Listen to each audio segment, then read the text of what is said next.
একটা জিনিস আমাদের সবসময় মনে রাখতে হবে,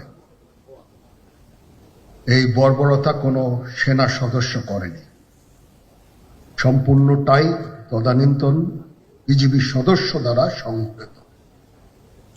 ফুল স্টপ। এখানে কোনো ইফ এবং বাট নাই।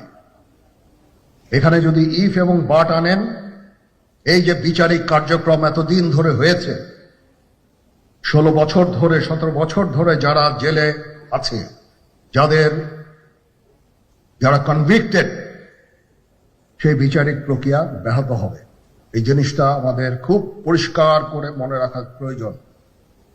এই বিচারিক প্রক্রিয়াকে নষ্ট করবেন না। যে সমস্ত সদস্য শাস্তি পেয়েছে তারা শাস্তি পাওয়ার যোগ্য। এখানে কোনো রাজনৈতিক নেতৃবৃন্দ এর মধ্যে উপস্থিত ছিল কিনা, ইনভলভ ছিল কিনা, বাইরের কোনো শক্তি এর মধ্যে ইনভলভ ছিল কিনা, সেটার জন্য কমিশন করা হয়েছে। কমিশনের চেয়ারম্যান এখানে আছেন, উনি এটা বের করবেন এবং আপনাদের জানাবেন। বটম লাইন হচ্ছে যে এই সমস্ত আমাদের এই চৌকস সেনা সদস্য যারা প্রাণ হারিয়েছেন, তারা প্রাণ হারিয়েছেন তদানীন্তন বিডিআর সদস্যদের গুলিতে।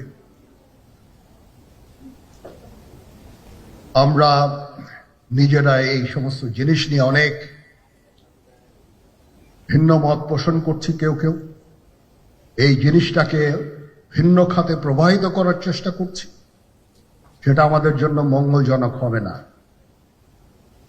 আজকে যদি এই জিনিসটাকে ভিন্ন খাতে প্রবাহিত করার চেষ্টা করছি, সেটা আমাদের জন্য মঙ্গলজনক হবে না।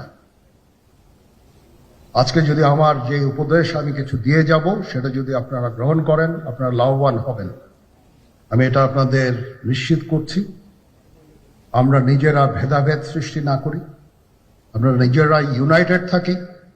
আমাদের মধ্যে যদি কোনো সমস্যা থেকে থাকে, কোনো ব্যত্যয় থেকে থাকে, কোনো গ্রিভান্সেস থেকে থাকে, সেটা আমরা আলোচনার মাধ্যমে সমাধান করব। এটার জন্য ডানে বায়ে দৌড়িয়ে কোনো লাভ হবে না, নিজের ক্ষতি ছাড়া কোনো লাভ হবে না। আমি আপনাদের এই জিনিসটা নিশ্চিত করে দিচ্ছি।